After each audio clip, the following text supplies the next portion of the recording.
आज हम बहुत ही टेस्टी ब्रेड पकौड़ा की रेसिपी देखने वाले हैं और इसे खाकर आपको डबल मज़ा आ जाएगा।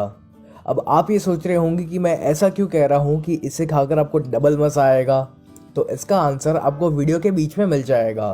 तो शुरू करते हैं इस रेसिपी को और पहले हम इसका स्टफिंग तैयार करेंगे। तो यहाँ पर ब्रेड पकौड़ा का स्टफिंग बनाने के लिए आपको यहाँ पर एक कढ़ाई में या फिर एक पैन में लेना है 1 से 2 चम्मच तेल। तेल जब अच्छी तरीके से गर्म हो जाए तब आपको यहाँ पर इसमें डालना है 1 छोटी चम्मच क्यूमिन सीड यानी कि जीरा, और इस जीरा को आपको अच्छी तरीके से चटकने देना है। जीरा जब चटकना शुरू हो जाए तब आपको यहाँ पर इसमें डालना है 1 बड़ी चम्मच अदरक और हरे मिर्च का पेस्ट यानी कि जिंजर चिली पेस्ट। अगर आपके पास अदरक और हरे मिर्च की पेस्ट नहीं है तो आप उन दोनों को एकदम बारीक बारीक कट करके इसमें डाल सकते हो। यहाँ पर इस अदरक और हरे मिर्च की पेस्ट को आपको कुछ सेकंड्स के लिए भूनना है और फिर हमें यहाँ पर इसमें डालना है 2 बारीक कट किए प्याज यानी कि ऑनियंस। कुछ लोग यहाँ पर ब्रेड पकौड़ा में प्याज डालते हैं और कुछ लोग नहीं डालते, तो ये आपके ऊपर है कि आपको यहाँ पर प्याज का इस्तेमाल करना है या नहीं करना है। यहाँ पर इस प्याज को आपको तब तक भूनना है जब तक वो हल्का सा सुनहरा यानी कि गोल्डन ब्राउन नहीं हो जाता और ये प्याज फटाफट से पक जाए, इसके लिए हम यहाँ पर इसमें थोड़ा सा नमक ऐड कर लेंगे। यहाँ पर प्याज हल्के से सुनहरे हो चुके हैं तो अब मैं यहाँ पर इसमें 1/4 कप मटर यानी कि पीस डाल रहा हूँ। आप चाहो तो इन मटर को बॉईल करके भी यहाँ पर डाल सकते हो। अब हम इसमें डालेंगे आलू।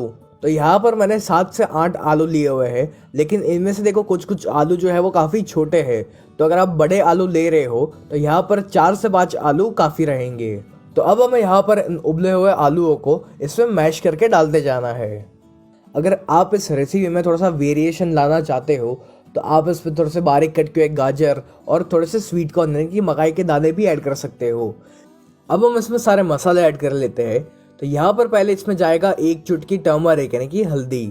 फिर हम इसमें डालेंगे 1 बड़ी चम्मच लाल मिर्च पाउडर यानी कि रेड चिली पाउडर। अगर आप ये रेसिपी अपने बच्चों के लिए बना रहे हो तो रेड चिली पाउडर का इस्तेमाल कम करें। फिर इसमें जाएगा 1 बड़ी चम्मच धनिया जीरा पाउडर यानी कि कोरिएंडर क्यूमिन पाउडर। फिर हम इसमें ऐड करेंगे 1/4 छोटी चम्मच आमचूर पाउडर यानी कि ड्राई मैंगो पाउडर। अब आपके पास अगर ड्राई मैंगो पाउडर नहीं है तो फिर आप इसमें यहाँ पर हल्का सा चाट मसाला भी डाल सकते हो। अब बस हमें यहाँ पर इन सभी मसालों को और आलू के पूरे स्टफिंग को अच्छे से मिक्स करना है। साथ ही साथ हम इसको अच्छे से मैश भी करते जाएंगे। तो यहाँ पर एक मैशर की सहायता से मैं इन सभी को अच्छे से मैश कर रहा हूँ। अब सबसे आखिर में आपको यहाँ पर इसमें डालना है 1 छोटी चम्मच गरम मसाला और फिर इसमें जाएगा थोड़ा सा कोरिएंडर यानी कि धनिया। अब बस हमें यहाँ पर इन सभी चीज़ों को एक बार मिला लेना है। तो लीजिए यहाँ पर हमारा ये जो आलू का स्टफिंग है ये तो बनकर रेडी हो चुका है। अब याद है मैंने शुरू में ये कहा था कि आपको इस ब्रेड पकौड़ा को खाकर डबल मज़ा आ जाएगा। तो ऐसा मैंने इसीलिए कहा था क्योंकि इस रेसिपी में हम एक स्टफिंग नहीं बल्कि 2 अलग अलग स्टफिंग बनाने वाले हैं। तो इसीलिए जब आप इस ब्रेड पकौड़ा को खाओगे ना तो आपको डबल मज़ा आएगा। तो यहाँ पर ये जो दूसरा स्टफिंग है ना, इसको बनाना बहुत ही आसान है। आपको यहाँ पर लेना है 150 ग्राम या 200 ग्राम जितना पनीर, और इस पनीर को आप ऐसे हाथों से तोड़ते जाइए या फिर आप चाहो तो इस पनीर को ग्रेट करके भी यहाँ पर डाल सकते हो। फिर हम इसमें ऐड करेंगे आधा कप चीज़ को भी मैंने ग्रेट कर लिया था, और यहाँ पर आप प्रोसेस चीज़ का भी इस्तेमाल कर सकते हो और आप चाहो तो मोज़रेला चीज़ का भी इस्तेमाल कर सकते हो। फिर हमें यहाँ पर इसमें डालना है 1/4 टीस्पून काले मिर्च का पाउडर यानी कि ब्लैक पेपर पाउडर। फिर इसमें जाएगा आधा टीस्पून चिली फ्लेक्स और 1/4 टीस्पून ओरेगानो। ये जो ओरेगानो और चिली फ्लेक्स है ये आपको किसी मॉल में से या सुपर मार्केट में से आसानी से मिल जाएंगे। अब आपको यहाँ पर इसमें नमक डालना है, लेकिन नमक बहुत ही कम इस्तेमाल करिएगा क्योंकि जो चीज़ हमने डाला हुआ है ना उसमें भी काफ़ी सारा नमक रहता है। अब इसमें हम 2 बारीक कट हुई ग्रीन चिलीज यानी कि हरे मिर्च ऐड करेंगे। अगर आपको इसे तीखा नहीं बनाना है तो हरे मिर्च का इस्तेमाल यहाँ पर ना करें, या फिर जो कम तीखी वाली हरे मिर्च आती है उसका इस्तेमाल करें। फिर इसमें जाएगा 1 बारीक कट किया कैप्सिकम यानी कि शिमला मिर्च। आप चाहो तो यहाँ पर जो लाल और पीला वाला शिमला मिर्च आता है उसका भी यहाँ पर इस्तेमाल कर सकते हो, और अगर आपके पास यहाँ पर स्वीट कॉर्न यानी कि मकाई के दाने हो ना तो आप वो भी यहाँ पर इसमें डाल सकते हो। अब बस हमें यहाँ पर इन सारी चीज़ों को एक बार अच्छे से मिक्स करना है। साथ ही साथ हम इसको हाथों से अच्छे से मसलते भी जाएंगे ताकि ये एक दूसरे के साथ अच्छे से बाइंड हो पाए, क्योंकि अगर ये स्टफिंग एक दूसरे के साथ बाइंड नहीं हो पाएगा तो फिर आपको इस स्टफिंग को ब्रेड के ऊपर लगाने में तकलीफ होगी। तो इसलिए आपको इसको अच्छे से मसलना है ताकि ये एक दूसरे के साथ अच्छे से बाइंड हो पाए।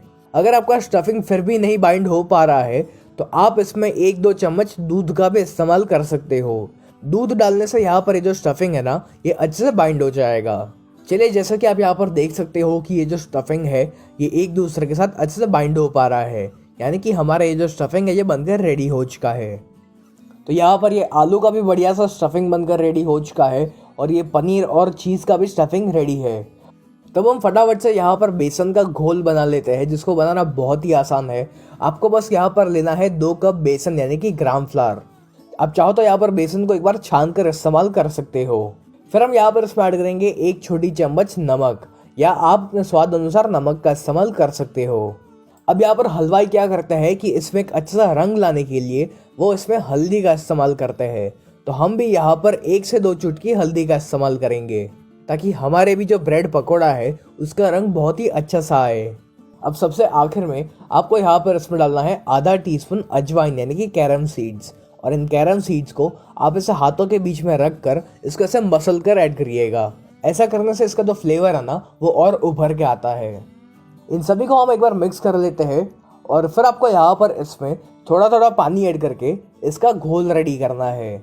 लेकिन एक साथ बहुत ज़्यादा पानी नहीं ऐड करना है आपको यहाँ पर, क्योंकि एक साथ बहुत ज़्यादा पानी ऐड कर लिया तो ये जो बेसन का घोल है उसमें लम्स यानी कि गुठलियाँ पड़ जाएगी और फिर उन गुठलियों को तोड़ने में आपको काफ़ी टाइम लग जाएगा। तो इसलिए थोड़ा थोड़ा पानी ऐड करते जाइए और इसको मिक्स भी करते रहिएगा।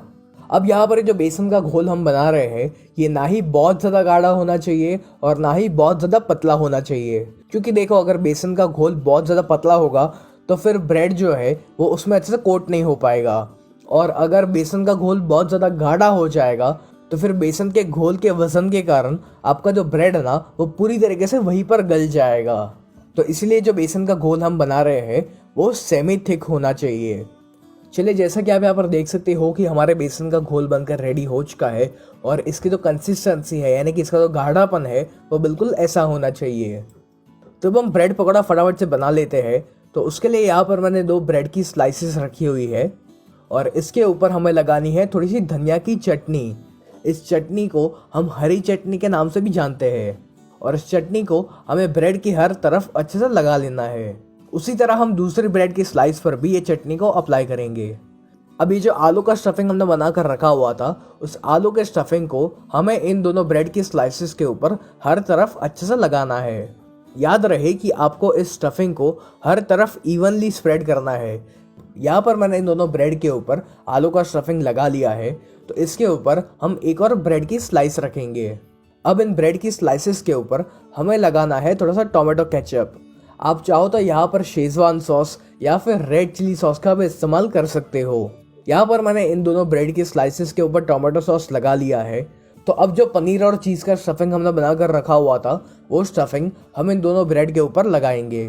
अब हमें इसके ऊपर वापस एक और ब्रेड की स्लाइस रखनी है और यहाँ पर हमारे जो ब्रेड पकौड़ा है ये रेडी हो चुका है। तो अब हम क्या करेंगे कि एक चाकू की सहायता से इसको हमें बीच में से कट करना है।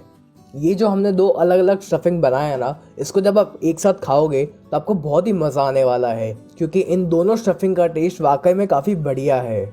अब जो बेसन का घोल हमने बनाकर रेडी किया हुआ था उसमें आपको यहाँ पर डालना है 1 चुटकी बेकिंग सोडा यानी कि खाने का सोडा, और फिर इस खाने के सोडे को हम इस बैटर में अच्छे से मिला लेंगे। अब हमें यहाँ पर इन ब्रेड पकौड़ा को फ्राई करना है, लेकिन फ्राई करने से पहले आप एक बार चेक कर लीजिए कि आपका जो तेल का टेम्परेचर है वो गर्म हो चुका है या नहीं। तो थोड़ा सा बैटर इस तेल में डालकर देखिए, और जैसे ही ये जो बैटर है ये तेल में ऊपर आ जाता है तो इससे आपको पता चल जाएगा कि ये जो तेल है ये अच्छी तरीके से गर्म हो चुका है। तो अब हमें यहाँ पर इस ब्रेड को इस बैटर में अच्छे से कोट करना है। चलिए, यहाँ पर मैंने इस ब्रेड को अच्छे से कोट कर लिया है। तो अब हम इसको तेल में ऐड करेंगे। अगर यहाँ पर आपका तेल बहुत ज़्यादा गर्म हो गया होगा ना तो ये जो ब्रेड पकौड़ा है ये फटाफट से ब्राउन हो जाएगा। तो इसलिए यहाँ पर तेल का जो तापमान है वो मीडियम गर्म ही होना चाहिए। अब आपको यहाँ पर इस ब्रेड पकौड़ा को मीडियम फ्लेम पर तब तक फ्राई करना है जब तक ये सुनहरा और हल्का सा क्रिस्प नहीं हो जाता। आप इसको बीच बीच में पलटते भी रहिएगा। जैसे कि आप यहाँ पर देख सकते हो कि ये जो ब्रेड है ये काफ़ी सुनहरा हो चुका है। तो अब हम इसको बाहर निकाल लेंगे। इसको आप एक टिश्यू पेपर या एब्जॉर्बिंग पेपर पर निकाल ले ताकि जो भी एक्सेस तेल है वो एब्जॉर्ब हो जाए। और बस इसी तरह आपको बाकी सभी ब्रेड पकौड़ा को भी फ्राई करना है। तो लीजिए यहाँ पर ये बहुत ही गर्मा गर्म और स्वादिष्ट ब्रेड पकौड़ा बनकर रेडी हो चुका है। तो इसको आप टोमेटो केचप के साथ या फिर हरी चटनी के साथ सर्व कर सकते हो। और अब हम देख लेते हैं कि ये अंदर से कैसा दिखता है। तो इसको मैं आपको काट कर दिखा देता हूँ। तो आप भी फटाफट से एक बार ये डबल स्टफिंग वाला ब्रेड पकौड़ा ज़रूर बना कर देखिए। मुझे यकीन है कि आपको ये बहुत ही पसंद आएगा।